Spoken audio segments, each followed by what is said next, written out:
arenales. Un 12 de octubre de 1492 comenzó la invasión europea a las tierras que en la actualidad conocemos como América. Hoy, a más de 500 años, la conquista sigue y continúa la lucha desigual de los pueblos originarios por recuperar las tierras arrebatadas. En alusión a esta fecha, vamos a entrevistar al profesor Dante Viracocha, descendiente quechua y aymara, profesor de plástica y arte, miembro de nuestra institución educativa. Bienvenido, Dante, y gracias por brindarnos tu tiempo. Desde el 3 de noviembre de 2010, el feriado del 12 de octubre, que antes se conocía como el Día de la Raza, pasó a denominarse Día del Respeto a la Diversidad Cultural. En otros países como Nicaragua y Venezuela, se lo conoce como Día de la Resistencia Indígena. ¿Considera acertada la nueva denominación para esta fecha?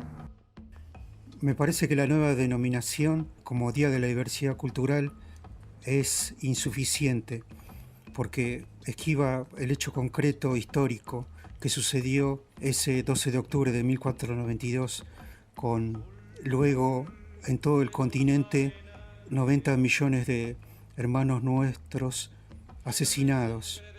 Nosotros le decimos genocidio y etnocidio.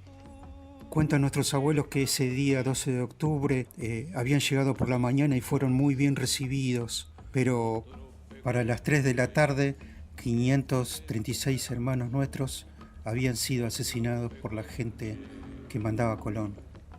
Nos parece mentira que en muchos lugares de Argentina, por ejemplo en Mar del Plata, sigan festejando este día. No entendemos desde qué lugar y con qué fines dicen que hubo un encuentro de culturas o también hablan de un choque de culturas. Siempre se cuenta la historia del lado de los vencedores, pero la parte de la historia que no se cuenta es la resistencia a la invasión que nuestros hermanos originarios organizaron en muchos de los distintos puntos del continente. Para nosotros son un ejemplo la lucha de Tupac Amaru II y Micaela Bastidas en Perú, de Tupac Katari y Guardolina Sisa en la actual Bolivia, de Caupolicán en lo que actualmente se conoce como Argentina y Chile, posteriormente Juana Zurduy y Asensio Padilla, pero ya en las luchas por la independencia. ¿Qué piensas sobre lo que nos enseñan y han enseñado en la escuela sobre esta fecha? Vemos que en las escuelas se imparte un tipo de educación informativa. Se enseña o se habla de los pueblos originarios en pasado y no en presente activo. El 12 de octubre se nos da lugar y luego se pasa la página y se continúa con la educación eurocéntrica y colonizadora. Las bases de nuestro modelo educativo fueron diseñadas para eliminar todo rastro de las culturas originarias, sus lenguas, espiritualidades, vida comunitaria, para ser reemplazadas por una falsa imagen europeísta que nos impusieron como una carga. Sarmiento mismo fue el encargado de crear la primera grieta argentina con su concepto de civilización versus barbarie. Del lado de la barbarie estamos los pueblos originarios, los afrodescendientes, los gauchos, los pobres en general. Hemos sido y somos lo que molesta. Hoy día este odio es vigente en las calles, los medios de comunicación y las 20 familias más ricas que se creen las dueñas del país. Esta misma escuela sarmientina es la que nos enseñó que los territorios de nuestros hermanos mapuches, tehuelches y ranculches era un desierto, cuando esto es mentira, ya que son hermosos lugares llenos de lagos, bosques, glaciares y una gran biodiversidad.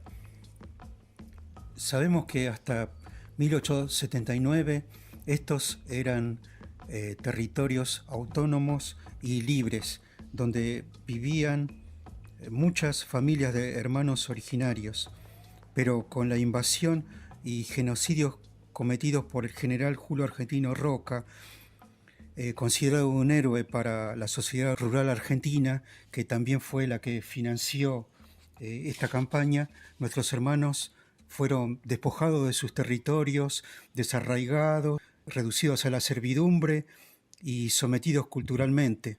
Y muchos de sus restos fueron profanados y pasaron a formar parte de colecciones privadas para luego ser exhibidos en el Museo de la Plata como trofeo de guerra.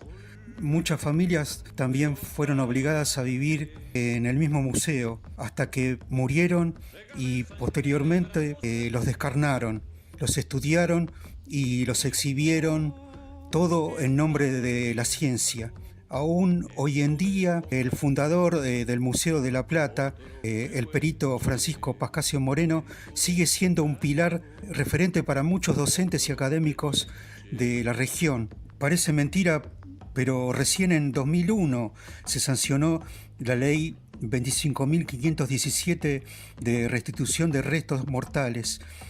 Esta ley establece que todos los restos mortales de aborígenes, cualquiera sea su pertenencia étnica, que formen parte, dice, de colecciones públicas o privadas, de museos, etcétera, deberán ser puestos a disposición de los pueblos indígenas o comunidades de pertenencia que los reclamen.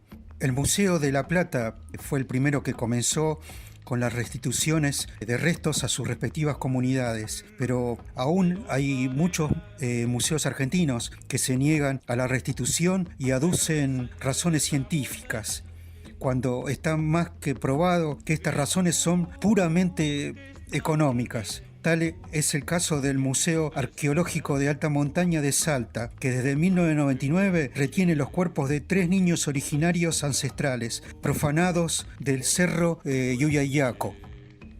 ¿Qué nos puede aportar sobre la historia y el saqueo que representó la invasión europea en estas tierras? Sobre el saqueo económico al continente americano, podemos citar el dato del libro Tesoros de América y el precio de la revolución, de 1934, de Hamilton, donde dice que por datos obtenidos en la Casa de Contratación de Sevilla, se puede ver que entre 1503 a 1660 llegaron al puerto de Sevilla 185.000 kilos de oro y 16 millones de kilos de plata. Y la plata transportada hacia España en ese siglo y medio era 3 veces el total de las reservas de Europa. Bajo la nueva denominación del 12 de octubre, se habla de garantizar el respeto a la identidad y el derecho a una educación bilingüe e intercultural. ¿Qué hay de concreto en esto? Empecemos diciendo que la República Argentina todavía no es reconocida en la Constitución como un país multiétnico, multicultural y plurilingüe. En 2004, Daniel Corach, especialista en genética del CONICET, demostró que el 56% de la población argentina tiene sangre originaria. Esto avala que somos un país multiétnico y pluricultural. Por otra parte, hay una investigadora de la lengua quechua en Argentina, Leila Albarracín, que dijo que el programa de educación intercultural bilingüe todavía no fue implementado eficientemente, ya que las políticas educativas argentinas todavía son uniformes y homogeneizantes. Se desconocen que existen muchas comunidades originarias con manifestaciones culturales que no están siendo ni preservadas ni respetadas. También se ejerce el poder para otorgar mayores privilegios solo a un sector de la sociedad. Esto obviamente genera una exclusión por parte de nuestro modelo educativo, que es económica, social y cultural. Estamos esperando hace años que la educación intercultural bilingüe llegue a las escuelas en mejores condiciones, pero aún no comenzó. Vemos que los grupos urbanos no pueden insertarse en la educación intercultural bilingüe porque los programas están pensados solamente para comunidades originarias en zonas rurales, como si no hubiera originarios que vivan en las ciudades. El Estado, al no intervenir, hace que se perpetúe el modelo educativo dominante. Creemos que así como los grupos originarios aprendemos a hablar la lengua oficial hispana, también los hispanohablantes deberían aprender a hablar alguna lengua originaria, para sentir que también nosotros tenemos derechos democráticos en el plano educativo. ¿Se ha logrado algo desde el cambio de nombre? Los logros obtenidos desde el cambio de nombre como Día de la Diversidad, la verdad que no significaron mucho. No hubo un avance importante en la visibilización, ni tampoco en la obtención de reparación histórica de nuestros derechos como pueblos originarios. ¿Qué queda como materia pendiente? Si pensamos que los pueblos originarios somos considerados en la actualidad como ciudadanos de tercera y cuarta categoría y en realidad esta visión no cambió a lo largo de siglos, quedan infinidad de derechos para garantizar. Porque las leyes que existen acerca de los derechos de los pueblos originarios no solo no se cumplen, sino que tampoco tenemos participación en cómo poder mejorar su implementación en lo educativo, lo cultural, lo económico, lo político. Vemos que los espacios que el Estado nos permite ocupar dentro de sus instituciones estatales son muy pocos y no alcanzan para revertir políticas de Estado de postergación histórica hacia nuestros pueblos. ¿Qué información puede aportarnos sobre el conflicto de la propiedad de las tierras? En cuanto al conflicto sobre propiedad de la tierra, decimos que existe una ley, la 26.160, que fue sancionada durante el 2006. Es una ley de emergencia que tiene una vigencia de 4 años para su aplicación. Esta ley declara la emergencia en materia de posesión y propiedad de las tierras que tradicionalmente ocupan las comunidades indígenas en el país. También suspende los desalojos. La posesión de estas tierras dice que deben ser actual, tradicional y pública. Aclaramos que en primer término cada provincia debe realizar un relevamiento territorial de las comunidades previamente registradas en el Instituto de Asuntos Indígenas o INAI. Como este relevamiento no se completó desde el 2006, esta ley está prorrogada sucesivamente. También decimos que la ley no otorga títulos de propiedad ni tampoco contempla territorios habitados ancestralmente por las comunidades, sino que contempla los que al 2006 se encontraban habitados por las mismas comunidades. Es decir, según la ley, no pueden ser reclamados territorios no habitados actualmente por las comunidades originarias. Lo único que se entrega a las comunidades al finalizar este relevamiento es una carpeta que serviría como instrumento legal a futuro si se aprobara una ley de propiedad comunitaria. Como ejemplos de una muy deficiente aplicación de esta ley, ustedes pueden leer el caso de la comunidad Com Poxo Yaxay, Alua, de Santo Domingo Formosa. Otros ejemplos diferentes los encontramos en Jujuy, con las tierras de las comunidades collas versus la explotación del litio por parte de las empresas multinacionales. Y en el sur tenemos varios casos más. El más duro es el de las tierras de la comunidad Maripe de Neuquén, en su lucha contra la multinacional Chevron por los hidrocarburos de vaca muerta. Según datos que había provisto Amnistía Internacional, del total de las 1.687 comunidades registradas para hacer relevamientos, solo se han hecho el 38% desde el 2006 hasta la fecha. Y bueno, saquen sus conclusiones.